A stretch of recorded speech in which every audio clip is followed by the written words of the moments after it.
Magandang araw mga kababayan, at ito may mga bagong video na naman itong si Banat Bay, at pakinggan natin ang mga opinion niya tungkol sa posibilidad na makalaya itong si dating Pangulong Rodrigo Roa Duterte. At ayun na nga, sa tingin naman natin ay may posibilidad talaga itong makalaya. At ayun na nga, sabay-sabay nating pakinggan ang mga opinion, reaksyon o mga kuro-kuro ni Sir Banat Bay. At ayan, umpisa na nga natin mga kababayan. Magandang araw sa inyo mga banateros. Eto na nga, mukhang makakabalik na si Pangulong Duterte. Naku po, malupit po ito. Palakpakan tayo. Alam nyo mga kababayan, itong nangyayari ngayon sa Dahig, talaga nga naman sinusubaybayan ng buong mundo. At isa sa sinusubaybayan, laging inaabangan ho ng mga media dito ay yung abogado ho ni Pangulong Duterte na, alam mo, ano siya, may pagkamataray siya, pero gusto ko siya. Kasi alam nyo, barado ho yung mga media.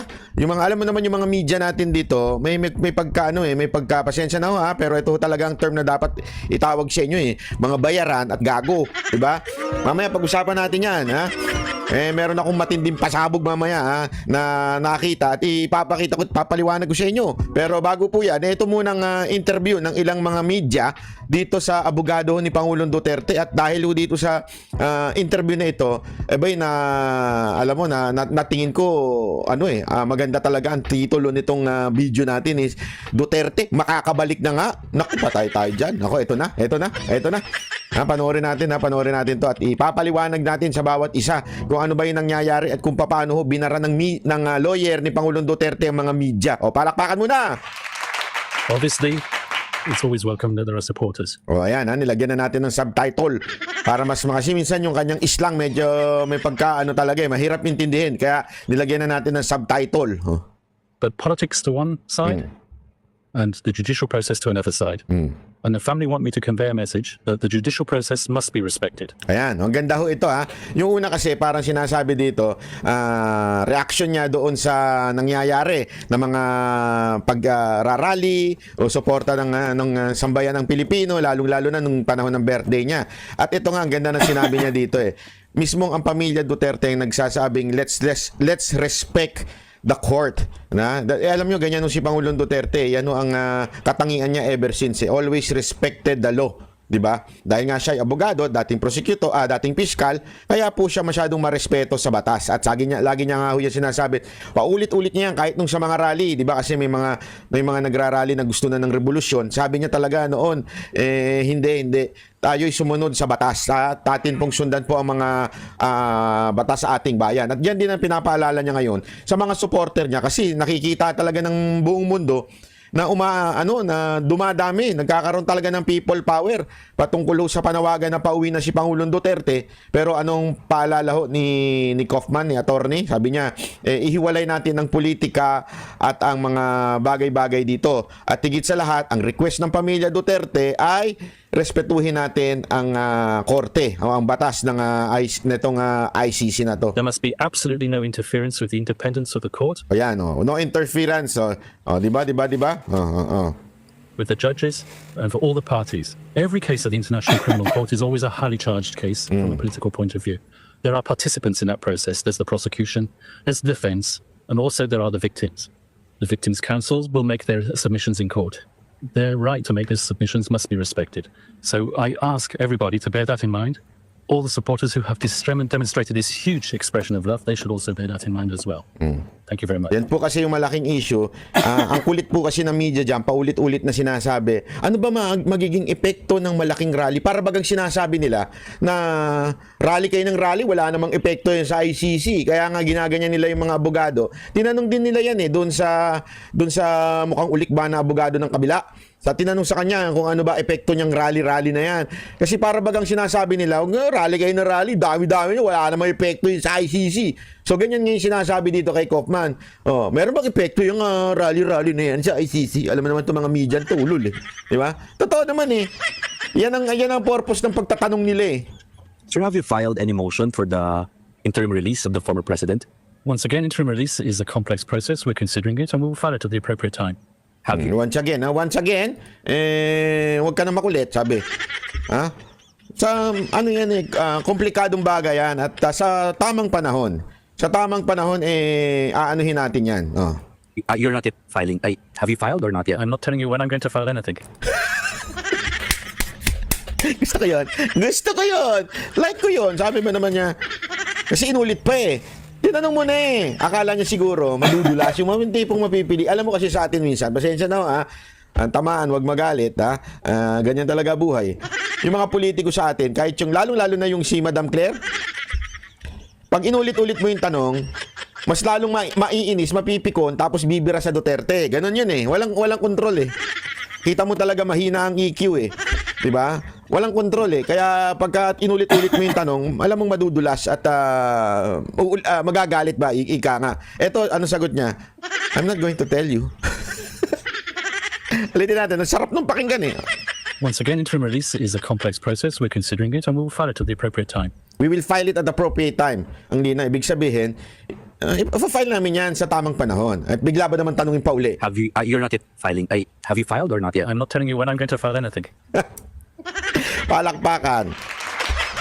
Kakasagot ko lang eh. Kakasagot ko lang na on appropriate time. Tapos tatanungin mo naman, nag-file ka na?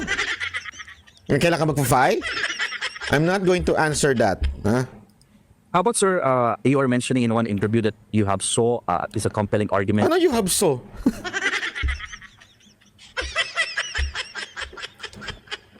No comment.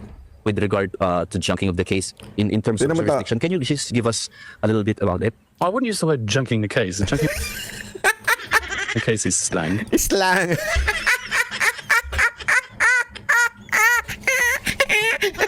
Kasi naman eh. Yan ang tinatawag nating journalism 101 ng Pilipinas. Yan yung pinagmamalaki ng mga congressman eh. Mga journalist, may standard dyan eh. Mga journalist, magagaling yan eh. Hindi katulad ng mga vlogger yan eh. Oh, kita nyo na journalist siya. Anong junking? Junking is a slang. You don't use that to me. Oh, alinaw eh. Ang ganda ng ano eh.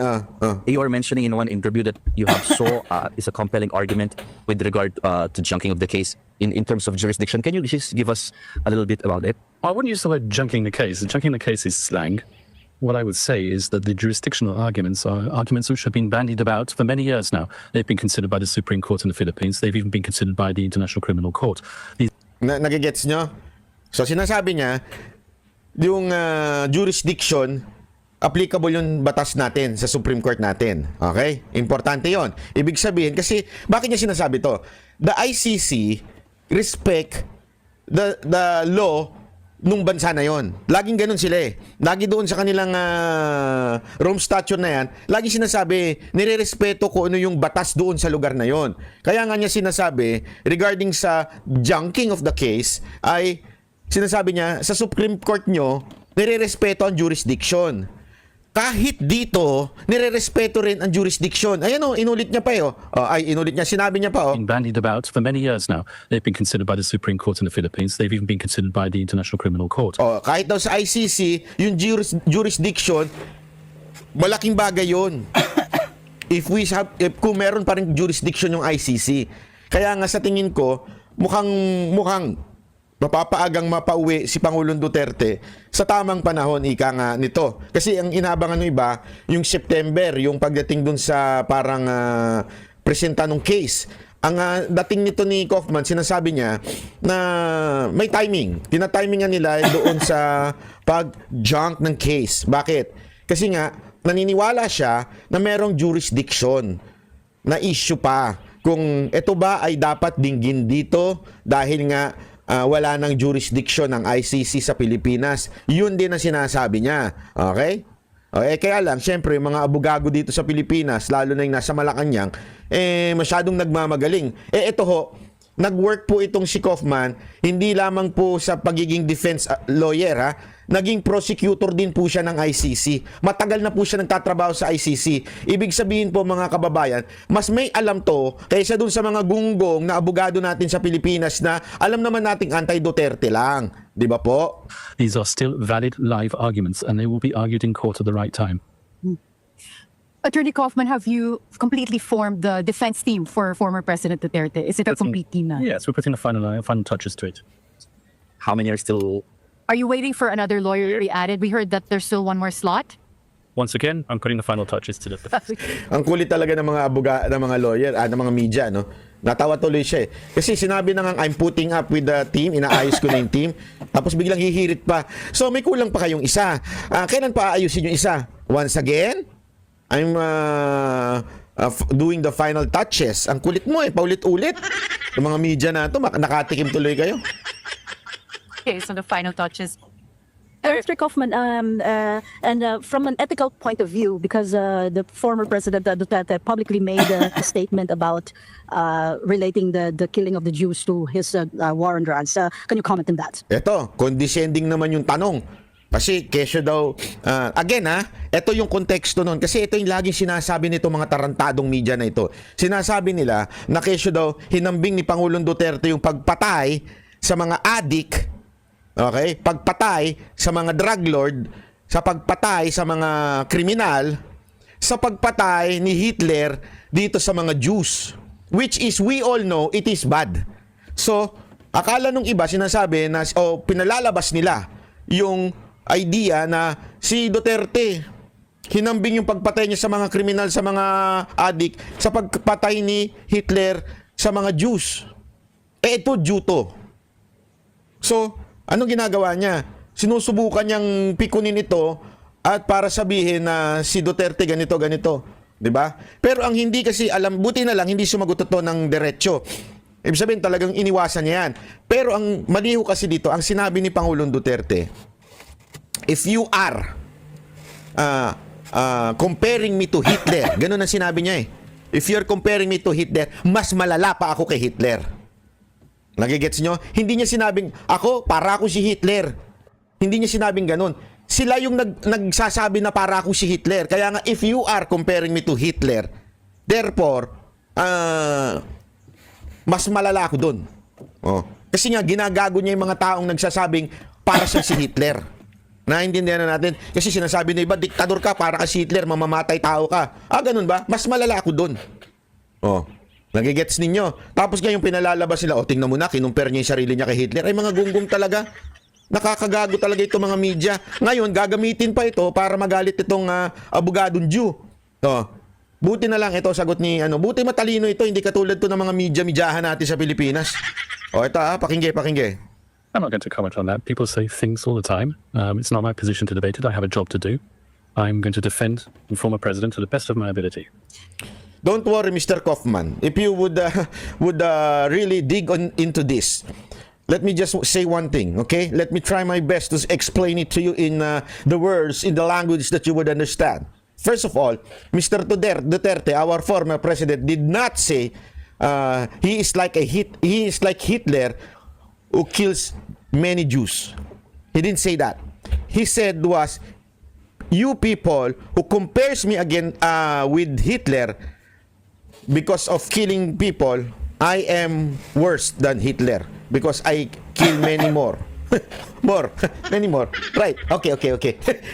What simply he's saying that he's just answering how do you call this?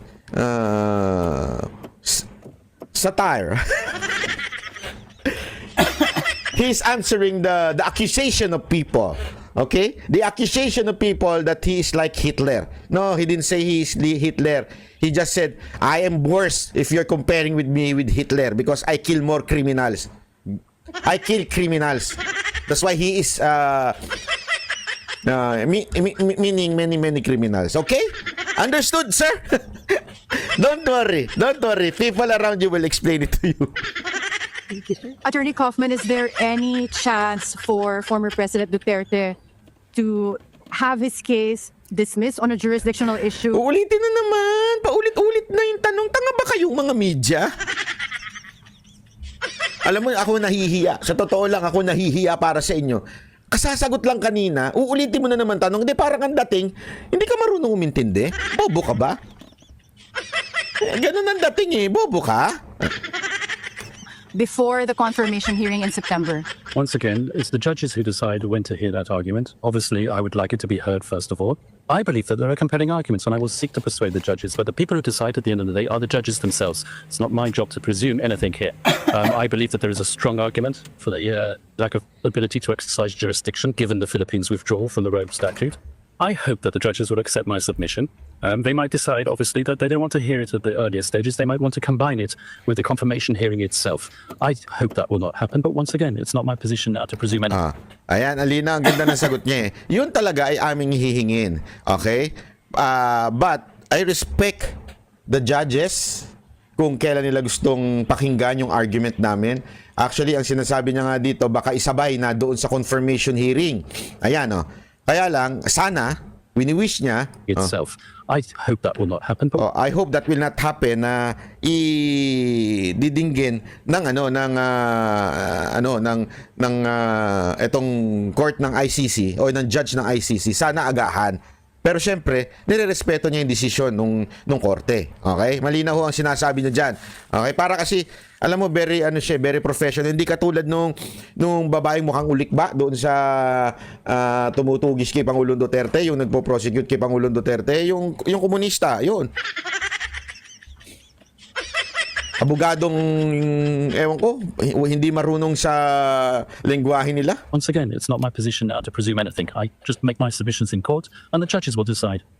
Yeah, Attorney Kaufman, you received the documentary evidences submitted by the prosecutor's office. Are they Tingnan mo ito. Ito kasi alam mo natatawa ako kasi pinanood ko rin yung mga interview nun ni Ulikba eh. Hindi ko na lang babanggitin kung sino yung Ulikba.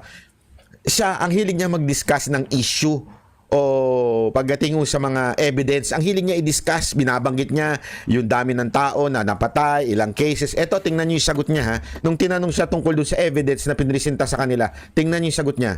expunable evidences that you think? The disclosure process is confidential, and I'm not going to disclose anything about it. Palakbakan. Yan ang mga gusto kong banat eh. Di ba? Akala ko, ang mataray na abogado si Panelo. May mas mataray pala sa kanila. Ito talagang, it's confidential. I will not discuss it. Boom, kunana. Di ba? Ay, sus. Sir, sorry to reiterate the question. Sorry to reiterate. Ulitin pa talaga. Ako nahihiya sa inyo. Parang ang dating nyo talaga, ewan ko kung content lang ba kayo talaga para may balita o hindi nyo talaga naintindihan yung sagot. Ha? Question again. How can you say that you can argue with regard to the jurisdiction? I think I've given my answer to that.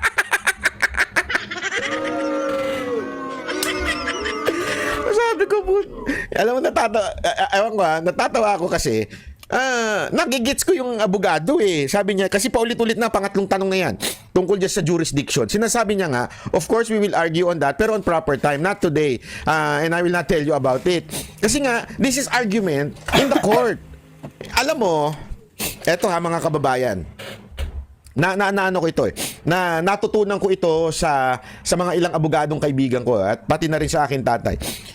When you argue in the court, hindi mo yan sasabihin. Ito yung diskarte ko. Ito yung diskarte natin ha. Keep quiet. Shut up. Di ba?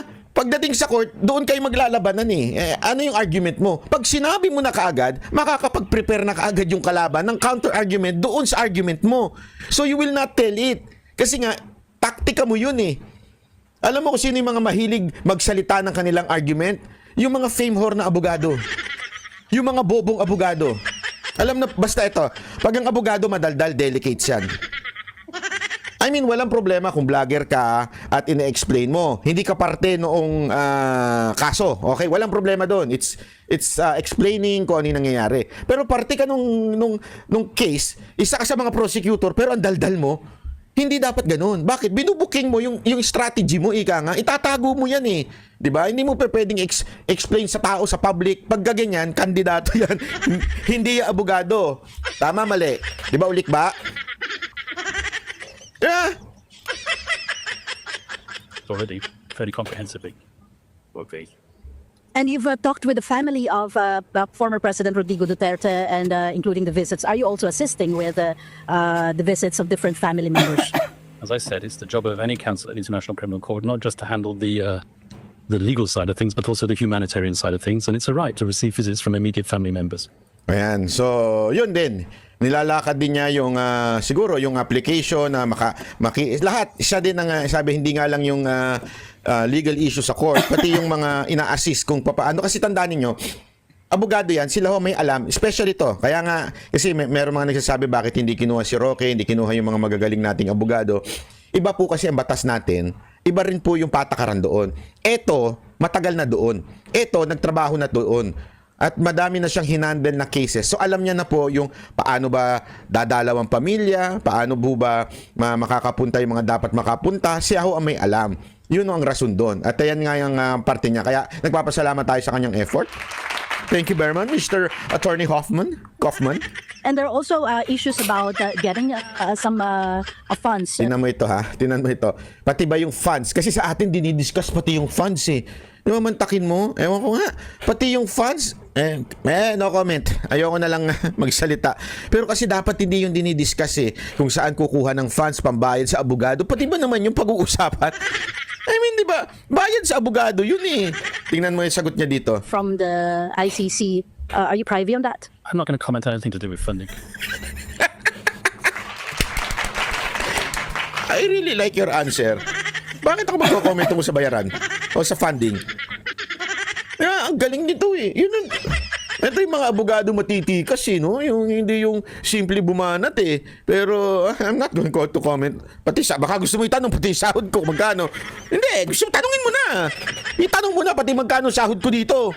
Magkano kikitain ko dito. Alam mo, eto yung mga pinagmamalaki nating journalist. Mr. Pimentel, Congressman Pimentel, Ace Barbers, ito yung mga pinagmamalaki ninyong journalist. Paduano, ito yung pinagmamalaki ninyong abante na journalist. Pati sahod, pati funding, tatanungin. Hindi na yan parte ng trabaho ninyo. Trabaho ng mga chismosa yan eh. Pati funding. Attorney Kaufman, in the lighter side, I just want to ask, how are you? Wala nang natanong eh. Lahat si Barato. So in the lighter side na nga lang, how are you? What's your favorite color? What is your favorite Filipino food? Wala na kasi matanong eh. Alam mo kung bakit? Yung tanong nyo kasi may karga. Yun ang problema kasi sa inyong mga media. Kasi nga, mamaya ipapaliwanag ko Ipapaliwanag ko sa inyo kung bakit ganyan ang mga media natin na medyo, hindi naman natin masabing bobo or tanga, pero bakit ganyan? Kasi nga kargado. Mamaya explain ko sa inyo kung bakit kargado. Well, thank you very much. Maybe you got information that I had an operation just before I came here. But Do you have a health issue? no, I had a hernia fix. Okay. Have you been getting enough sleep? It must be very busy preparing for this. Ayan na yung mga date question na yan. Pang ano na yan eh. Kasi nga wala, hindi nila kaya eh. Yung mga tanungan, hindi nila kinakaya eh. And if you know me well, I never. I never sleep. But you've handled other ICC cases. What is your estimate as to how long this will take? How long would you take? Do you think? I can't estimate, really. I really can't. All I can do is say that we will make the submissions, and I hope that the submissions will be accepted by the judges.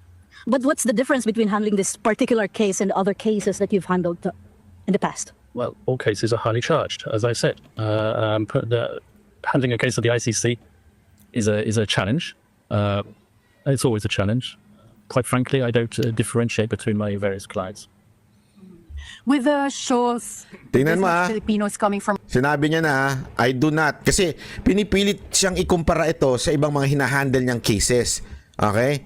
Na para bagang gustong sabihin na ano ito kakaiba ito, ano to, dahil matindi ang nangyayari sa Pilipinas, parang ganun ang gustong palabasin eh. Kaya nga sinabi niya, I don't differentiate between my various clients.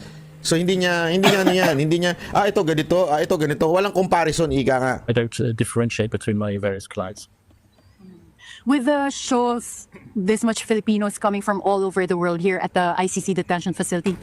Compared to the other cases you've handled in the past, is this the first time you've seen a turnout like this? please don't be offended, but no, not really. Oh, really? Have you seen this in other cases? This has happened in other cases as well. When a case gets to a critical stage, then there is always a huge demonstration of support from people of the country concerned, and that's Nakikita ninyo? Kasi nga alam mo, eto there's a big issue on ICC. Bakit to? Alam mo, isa sa issue ng ICC, ang kaya lang nilang kundinahin ay yung mga itim. Totoo po yan. At saka mga Asian, at tulad ni Duterte, but they cannot do it with whites. Kaya nga merong issue ngayon ng ICC na medyo may pagka-racist. So sinasabi niya dito, kita nyo, mamaya sasabihin niya yan eh. quite frequent in this court. Can you give Well, there's numerous African cases where Yan. So, sa pagka sinasabi niya, yung mga other cases like katulad ng mga African na we do not know. I cannot judge kung ano nangyayari doon, kung bakit dinala sa ganyang court din yung iba nilang leaders. Pero sinasabi niya dito, ganun din. May support din. Kasi nga po, may issue talaga na nangingialam ang ICC sa mga hindi dapat pakialaman tulad ng panghihimasok sa politika. Alam mo, hindi kasi ang ginawa-gawa lang nilang rason na parang crimes against humanity. Pero in reality, it is all about politics. Kaya nga, maraming nagde-demonstrate pag merong leader na dinala dyan dahil ang charges is crime against humanity. But ang katunayan, kaya sila naandyan, it's because of politics. Yung kalaban nila ang gumagawa ng mga quote-unquote fabricated evidences, fabricated witness. So, ganun po ang ginagawa. Kaya marami din po talaga, hindi lang si Pangulong Duterte. This only shows na itong ICC may problema ho ito talaga. Kasi kung matino ito, bakit umalis ang US? Bakit umalis ang iba pang mga bansa? Nag-alisan ho sila. Kasi sa tingin nila, wala itong moral, parang moral authority. Dahil nga, sila mismo, may pagka, yung quote-unquote nilang human rights defender, ay hindi naman nila dinidefend talaga yung tunay na human. But more or less is pagka subordinate sa kanila, yung race, binabanatan po nila. Yun po ang talagang cases na nangyayari, issue dito sa ICC. I'm not saying it is true, but it is an issue with ICC. supporters have turned out to support their various, how can I put it, suspects who are detained in this building here. Does that have any impact, negative or otherwise, on the proceedings? Well, it can have a negative impact on the proceedings if, as I said, the media or the supporters turn against the judicial process, and the judicial process must be respected. As I've said, this issue is the subject of intense debate in the Philippines. But let's just put the politics on one side and the judicial process on the other side. Attorney Kaufman, you mentioned that you work with or you knew Ito, maganda ito. Yung ito, sasabihin niya yung background nung kalaban niyang magpo-prosecute naman kay Pangulong Duterte. to Prosecutor Karim Khan. Can you comment on that? Did you really work with him in some cases before? Well, put it this way, I've never worked with Karim Khan on a case together. I know Karim Khan for many years. He has a similar background to the same background that I have. We've been working in international criminal tribunals for many years. I was a former prosecutor, so was he. So we've both worked on both sides of the tennis court, if I can put it that way. My familiarity with Karim Khan goes back many years. So, familiar daw siya dito doon sa prosecutor. Matagal na nakipagtrabaho sa kanya ito. I respect him. I hope that he will be fair. I have no reason to doubt that he will be extremely fair in this process. And as I said, I look forward to working opposite him in the courtroom. Attorney Kaufman, you're one of the few people who have seen former President Duterte. You get to visit him. How is Duterte yun Mali yung caption. he health-wise and, physically and emotionally? Well, as I said, he's in good spirits, and I will keep on saying that because he is in good spirits. Obviously, he's 80 years old, and with all the accompanying medical issues that accompany someone who's 80 years old, and it's not easy to get adjusted to the life in UN detention or ICC detention. So those are the only challenges that he's facing at the moment. Okay. Is there any word from President Duterte that he's requesting from you? Everything that I've said regarding the need to respect the judicial process is something that I know that he endorses fully. Okay, thank you very much. I've got to go in now. Ang ganda nung sinabi na yun, Yun lang ang message ni Pangulong Duterte. Yung message lang niya, respetuhin natin ang korte. Ang ganda hindi bitter di ba? Kung ako yan, hindi ano ako, sino kayo? Hindi Sabi niya, respetuhin natin ang korte. Respetuhin natin itong mga judge na ito. Ano tayo? Let's go with the process. Di ba? Ang ganda ho ng puso ng ating Pangulong Duterte. Kung iba po yan, ako po, lalong-lalo na yung si Remulla, sa DOJ. Di ba? Galit na galit doon sa Timor-Leste kasi hindi pinauwi si Tebes. Dahil talo si Remulla dito sa gobyerno ng Timor-Leste, hindi pinanigan yung kanyang argumento na pauwiin na dito si Tebes. Galit na galit siya ngayon. Oh, may pag-warning pa siya.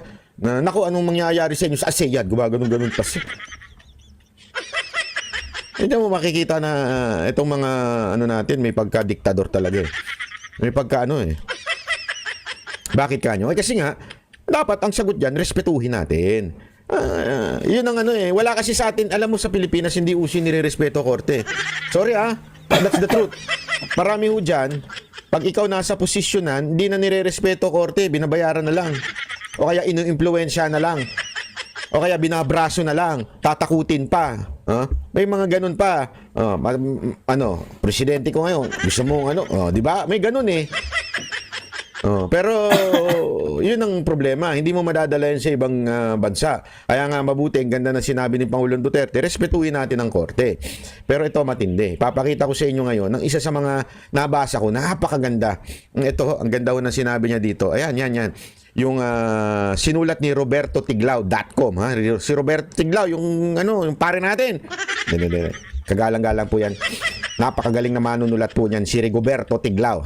Ang ganda na sinabi niya dito, Marcos controls media and requisite for dictatorship. Ang ganda ng kanyang argument dyan at kanyang pinresinta. Hindi ko na sa inyo babasahin ng English kasi para naman sa ikakabuti ng lahat, itin-translate na natin sa Tagalog at ipapaliwanag ko sa inyo kung ano yung sinabi niya dyan. At maganda ho. Sandali. Ito, pakita lang natin. Ayan. Hindi ko na ipapakita pala. Ito, sinabi niya diyan na kung paano kinokontrol ng pamilya Marcos ang media.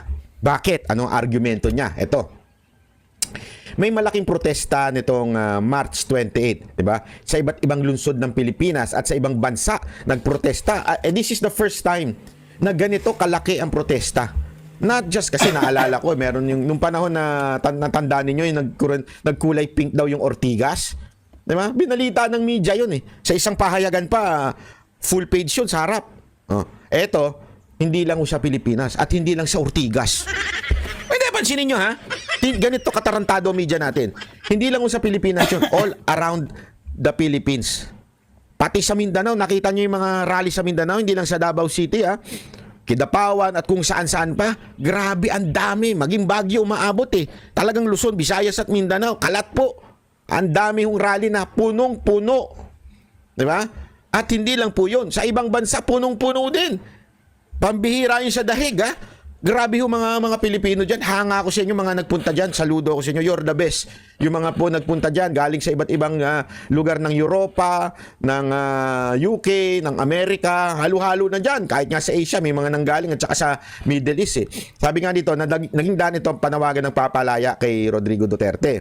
Ito matindi sinasabi niya, pero media blackout. Hindi iniulat ng malalaking dyaryo ang protesta.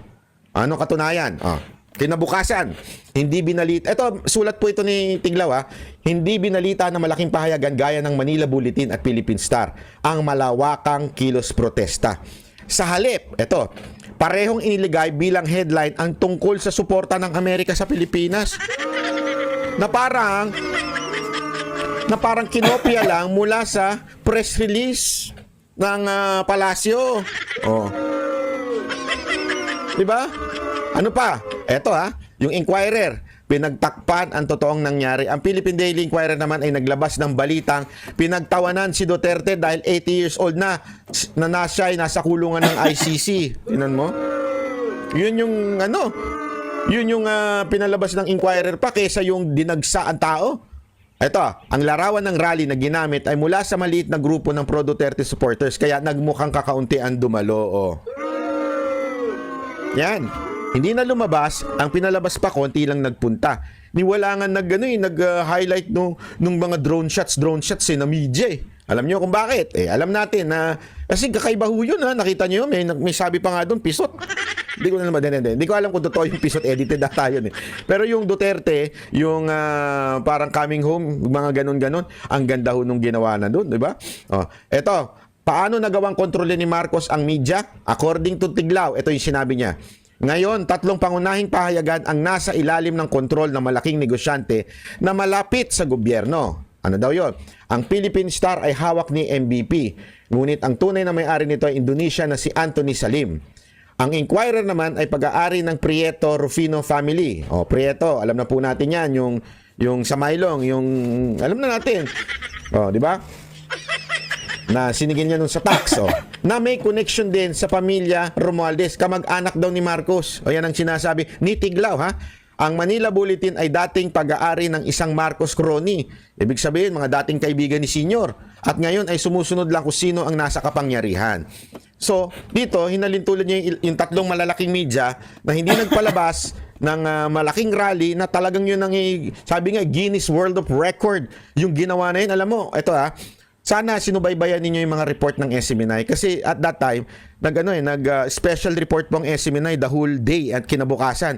Sana lagi kayong wag na ho kayong maano diyan sa mga mainstream media na walang kakwenta-kwenta. At saka naintindihan ko gusto ninyong manood sa vlogger kasi mas entertaining naman ng ibang vlogger. Tama naman yun, walang problema yun. Pero gayon pa man, panoorin ninyo yung SMNI kasi ang galing po ng ginagawa ng SMNI. Kino-compile nila lahat yung mga videos, kino-compile nila yung mga nangyayari natungkol ho dito kay Pangulong Duterte at sa PDP. So, dapat naka-follow din po tayo. Kung hindi ko yung naka-follow sa SMNI, marami kayong hindi maiintindihan. At mamimiss, ika nga. As ang ganda pa ng mga gagaling pa ng mga anchor niyan. Kasama na dyan ng Banateros. Hindi, biro lang.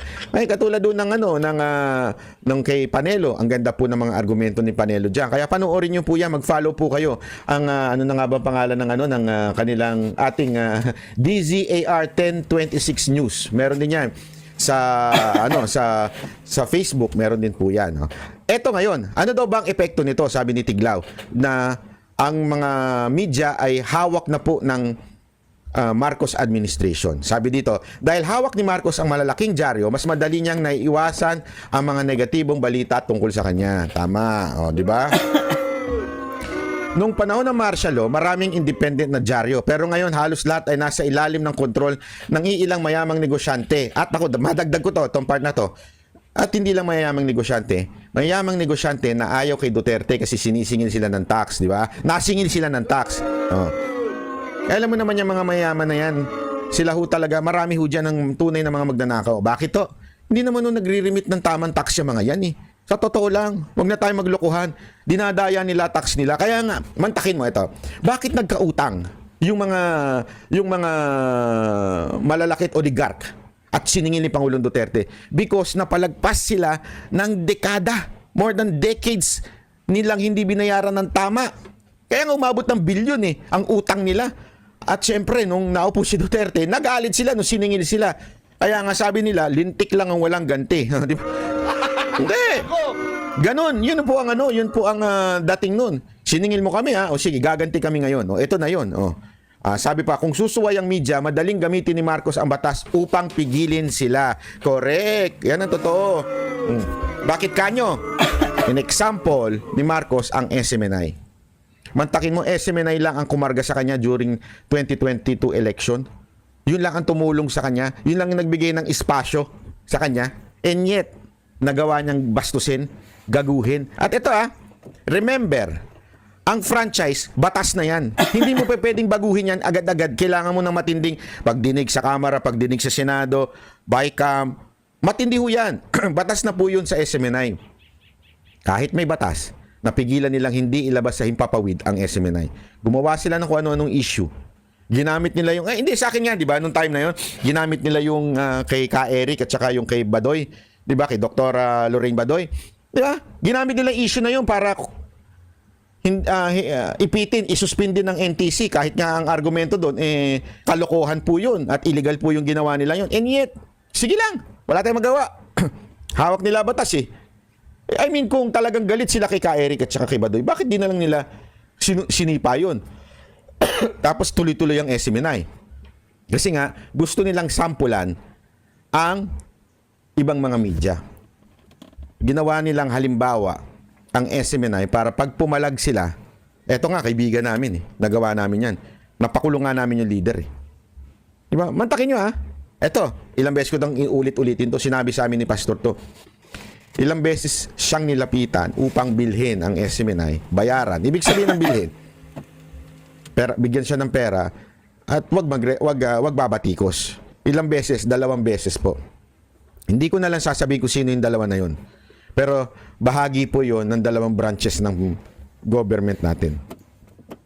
Hindi siya pumayag, hindi siya nagpabili. The consequence, ikinulong siya. The consequence, tinanggal sa himpapawid ang SMNI. Ganon po naninindigan si Pastor Kibuloy. Ganon po siya tumayo. Ay kasi siyempre, alam niya na, naaamoy niya na someday, kasi para lang di siya kaalaman natin, na ilang beses na rin namin sinabi sa inyo to. Sinabi rin sa kanya, before pa, ni Vice President, inabisuhan na siya. Bago pa makulong si Pastor Kibuloy, inabisuhan na siya ni Vice President Sara na eto gagawin sa atin. Uunahin ka, ipapakulong ka, aanuhin ng SMNI, tapos i-impeach ako, tapos ang si tatay, si PRRD ay dadalhin sa ICC. Sinabi niya na yan way ahead before pa makulong. Kaya at that time, nagkaroon na ng idea si Pastor Kibuloy. At bukang bibig niya na yan. Ano nangyari? Ganon nga ang nangyari. Binuhay ang mga issue na wala naman na, patay na. Ginawa ng mga issue para talaga makulong siya. At akala niya hindi magfa-function kung makulong siya. Nagfa-function pa rin Sabi nga, the things that you cannot kill, you will give them more strength. It will make you stronger. Yun. Hindi nila nagawa yun Akala nila SMNI mas lalong naging lumakas, ika nga. Di ba? Kaya nga ngayon, they can imagine niyo ilang beses ko na nakita na naggumawa sila ng nationwide sabay-sabay na rally. They can do it, di ba? At pag may mga rally pa, sila talaga ang nangunguna na nagpo-provide ng sounds, manpower, lahat. Logistics, sila ho talaga. They function even without Pastor Kibuloy. Ngayon, tinuloy-tuloy kay impeachment ni VP Sara Duterte, ayaw pa rin nilang tantanan, lalo na yung mukhang baklang rapist. Hindi ko na sasabihin kung sino Yung mukhang baklang rapist na yon, tuloy-tuloy ang birada kay VP Sara Duterte tungkol sa pangalan, di ba? Ano pa? Etong si Pangulong Duterte, tinuloy-tuloy. Kaya nga, eto, ang sabi ni Tiglaw, tanging social media na lang ang natitirang malayang plataporma. Sa kabila ng control sa mainstream media, hindi pa rin kayang pigilan ng social media. Yun. Alam niyo kung bakit? Kasi ang social media, hindi lang ang vloggers. Huwag niyong isipin na kaming mga vloggers ang social media. Hindi ho. Ang social media ay ang mamamayang Pilipino na may hawak na cellphone. Na lahat po tayo yun. Hindi mapipigilan yun. Kahit anong gawin mong pag-uusig sa amin. Kaya nga, they're trying their best. Ipinahiya yung mga vlogger na kasama natin, pinatawag, iko-contempt. Pero napigilan ba? Hindi. Bakit? Magwawala ang taong bayan. Kahit anong gawin mo, ikulong mo kami, patayin mo kami, ang social media ay ang taong bayan. Hindi po mga vloggers lang. Akala kasi nila, pag wala na yung mga vlogger, hindi ho. Maniwala kayo. No one is indispensable. Ika nga, to the left, to the left. Kanta ni Beyonce yun Hindi nyo ba alam yun? Ano ibig sabihin nun? Ako kasi naniniwala ko There is no such thing as siya na yung pag-asa. Pag wala siya, wala na ang pag-asa. Hindi totoo yun mga kababayan. Maniwala kayo. Sabi nga ng Biblia, kahit nga ang bato kaya niyang pagalawin basta lang ma-fulfill yung purpose ng Panginoon anong ibig sabihin lang? Simple lang. Ang social media, mawala man ng isang tao dyan, ng isang vlogger o sino man dyan, magpapatuloy at magpapatuloy. May uusbong at uusbong vlogger na magaling. Kaya nga ako, ito rin this is my humble appeal to all the vloggers ng Duterte. Huwag tayong maging mayabang.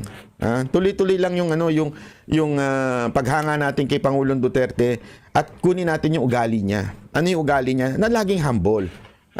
Pag mayabang, pag may isang mayabang na dyan na vlogger, ay maniwala ho kayo sa akin, Ang gusto lang niyang kasikatan. Fame whore ang tawag dyan. Hindi dahil sa para sa bayan. Fame whore ang tawag dyan. Kasi ang tunay na lumalaban sa bayan, it doesn't matter kung sino yun. Ang importante, yung bayan ang pinaglalaban. Ang importante, naniniwala ka sa pinaglalaban mo eh. Kung may ibang mas magaling na gagawa nun, suportahan mo. Hindi yung itutumba mo. Kasi nga merong issue na narinig ako eh. Ayoko na sana i-bring up pero nandito na tayo eh. Alam mo naman si Banat Bay, real talk to. Yeah? Meron akong isa narinig na issue eh. Pati ba naman yung nagpunta sa Menjola, ginawa ng istorya ng ilang mga Duterte vloggers din. Sabi ko, putang inan to mga to. Talagang dito mo makikita na puro mga fame whore yung iba eh. Buwisit talaga eh. Naiinis ako. Sorry pero kung sino man yung tumitira doon sa mga vlogger sa Menjola, fame whore kayo. Dapat lumayas kayo sa hanay ng mga Duterte supporter. You do not belong to Duterte supporter group. Bakit? Ang yayabang nyo. Ang tataas ng ihi ninyo, mga animal kayo. Hindi, alam nyo kung bakit? Sabi kasi nila, bakit daw umatras? Kasi spy daw, mga putang inang yan. Gago pala kayo eh.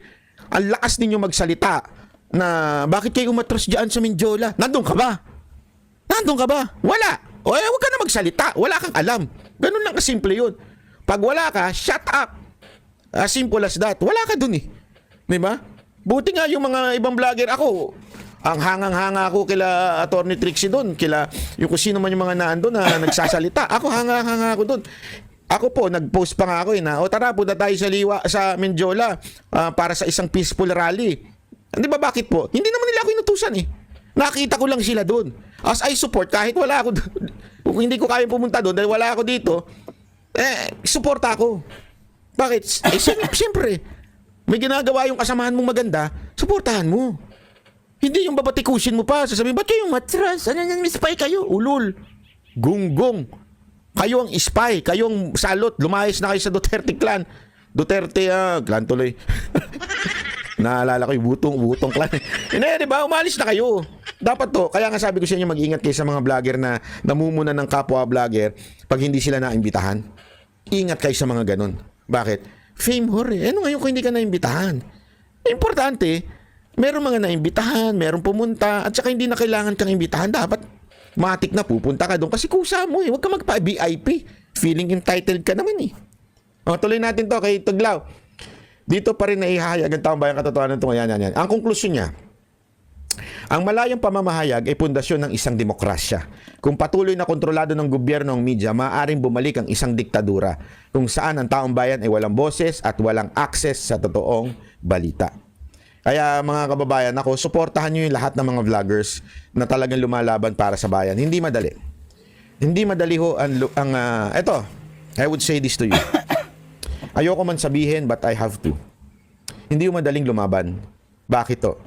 Kahit nga ako eh. Minsan napapaisip na ako na dati naman ako nabubuhay. Kahit wala naman akong vlog. Meron naman ako negosyo. Malakas naman ang kita ko dun. Wala naman akong problema. Wala pa akong kaso. Mula nung nag-vlog ako, talagang nga namang stressful in a way. Kasi yung atake sa'yo. Makakatanggap ka ng death threat. Maya may matatanggap kang death threat. Oh. Tapos, dahil gobyerno umuusig sa'yo, hindi ka bibigyan ng kakayahan ng protektahan ng sarili mo. Lahat ng maarisan ng tulong ng gobyerno, tatanggalin. Kahit lihiti mo yung death threat mo. Di ba? Kahit, meron talaga lihiti mo eh. Kaya nga ako sabi ko, tanginan to, sasabihin ninyo, huwag kayo mamulitika. Kayo namulitika eh. Ikaw, Marbil, ang namulitika. Number 1 ka sa namumulitika. Tinanggalan mo ng mga security yung mga kalaban. Yung mga Duterte supporter. Alam natin yan, huwag ka magmaang-maangan. Palusot ka pa na kulang ang tao ng pulis. Nalagyan nyo nga yung mga pogo eh. Yung mga Chinese, nalagyan nyo na nga ng mga PSPG pero tinanggalan nyo yung mga na sumusuporta kay Duterte kahit lihiti mo yung mga banta. Tinanggalan mo eh. Tapos sasabihin mo, huwag tayo mamulitika. Huwag nga ako, Marbil. Tumigil ka sa kalokohan mo. Itigil-tigilan mo yung kalokohan mo. Hindi lang kita dahil, maniwala ka sa akin. Sablay na sablay ka. At hindi ka gusto ng mga tauhan mo. Pangalawa, mahirap ang maging vlogger dahil kaliwat kanan ang talaga namang kasong isasampa sa'yo kahit walang kakwenta-kwenta. Mantakin mo. Eto hindi ko na lang to diniscuss noon eh. Pero